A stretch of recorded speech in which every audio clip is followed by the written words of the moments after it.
Hi all, Michelle Visser here on the Slowly Rested YouTube channel. Please join me every Tuesday morning at 10 a.m.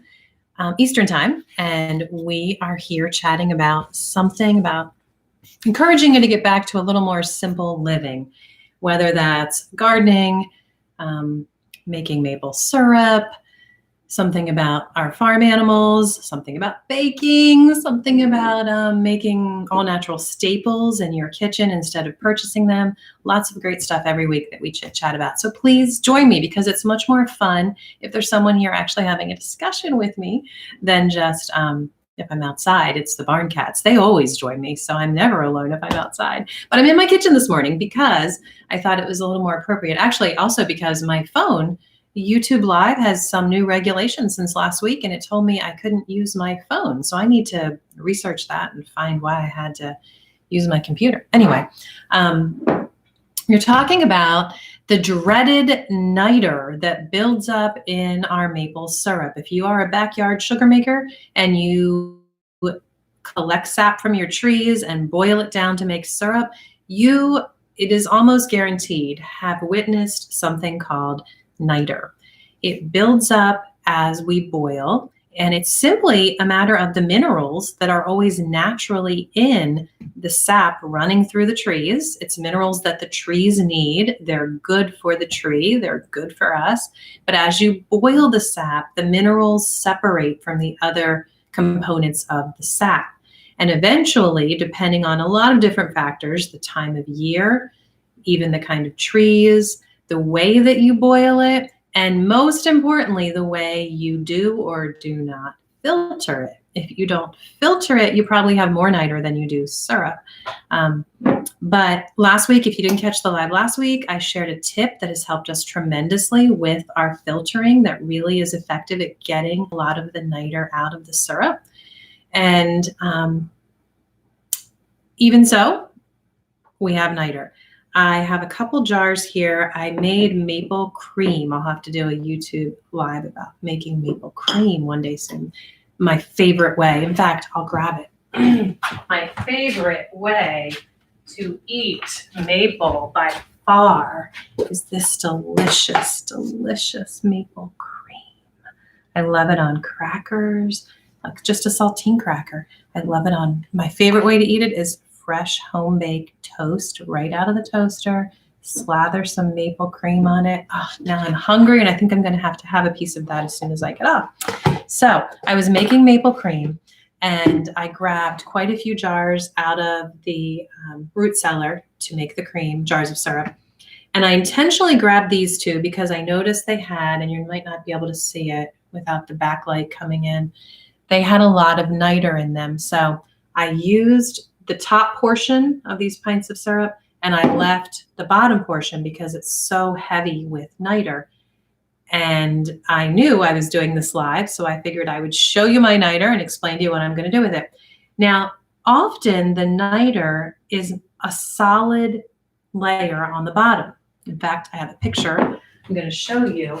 This is usually what I discover if and when we have niter, which is also called sugar sand. Boy, the lighting, that's awful, isn't it?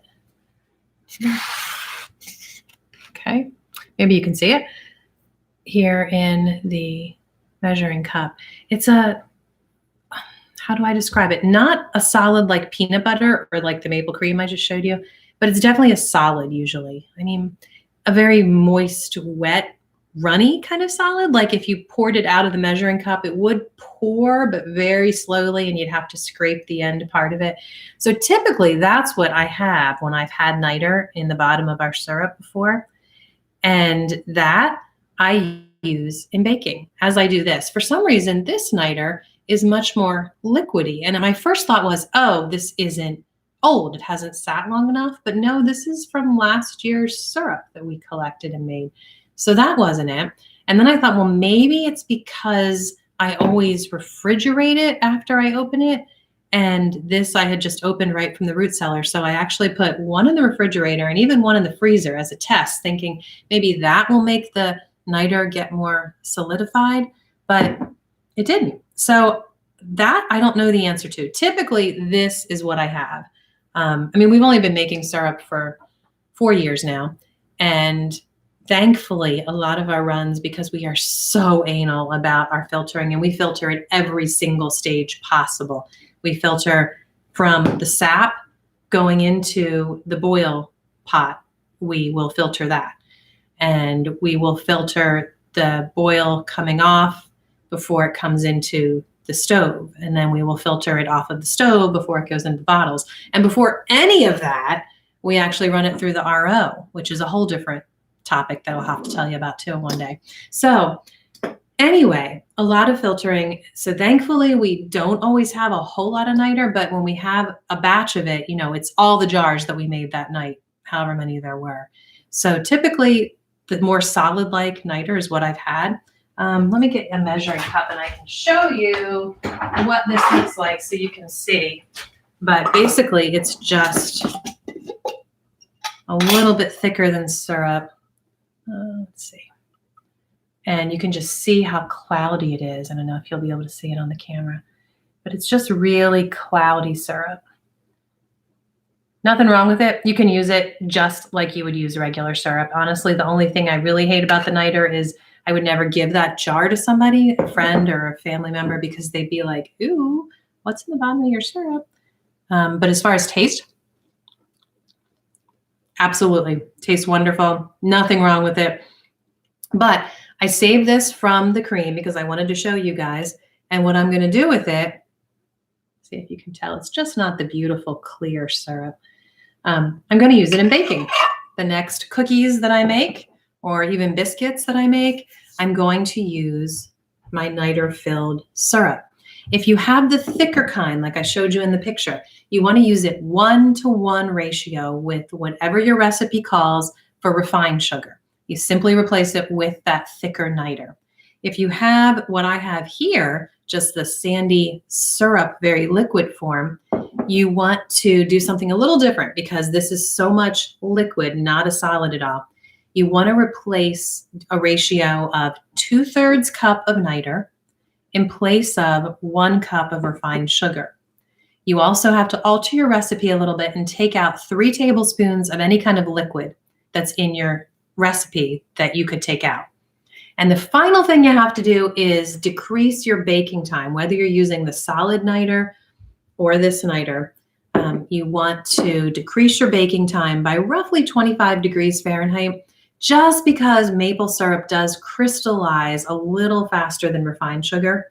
So if you can remember those 3 things, you reduce it, you use about 3/4 cup of syrup in place of 1 cup of refined sugar, and you take out 3 tablespoons of liquid from your recipe, and you also reduce the baking temperature by about 25 degrees. So those 3 things, and you can use maple syrup, whether it's wonderful, beautiful, clear maple syrup or niter-filled maple syrup. You can use it in your baking.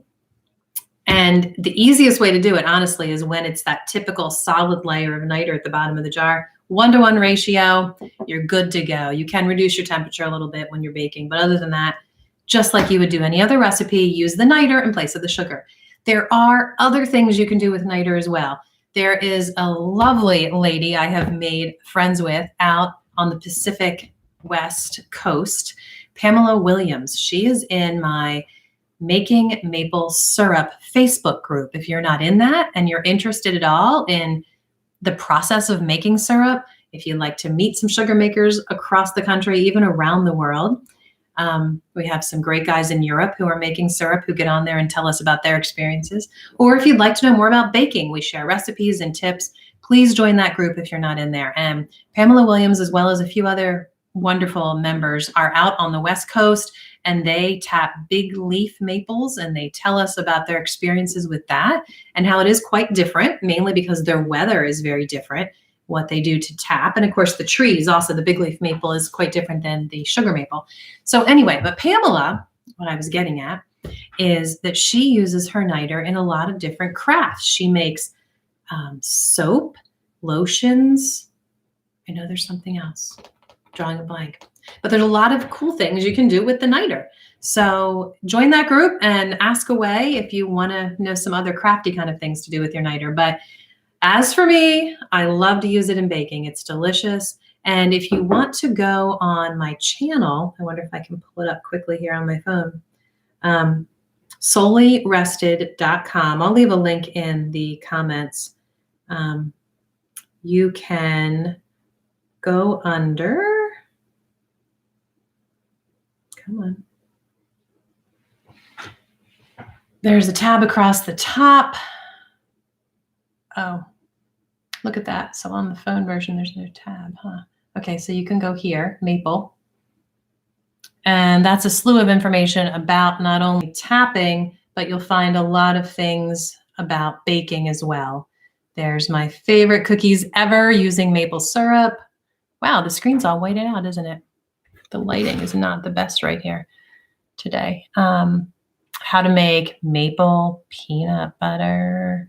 So there's a lot of recipes and a lot of drinks. Maple switchel. Boy, you can't see the screen. Okay, well, go on solelyrested.com and go under the maple category. And if you don't want to have to do the substitution yourself and figure out that 3 tablespoons of liquid you're going to take out or exactly how to do your ratios, just go on my site, pick out a recipe, and get started. You can use your niter, and it will be delicious. I hope you're having a fantastic day in your neck of the woods, guys. Except since I'm on my computer, there we go. I was going to say the button's in a different place than on my phone. Have a great day.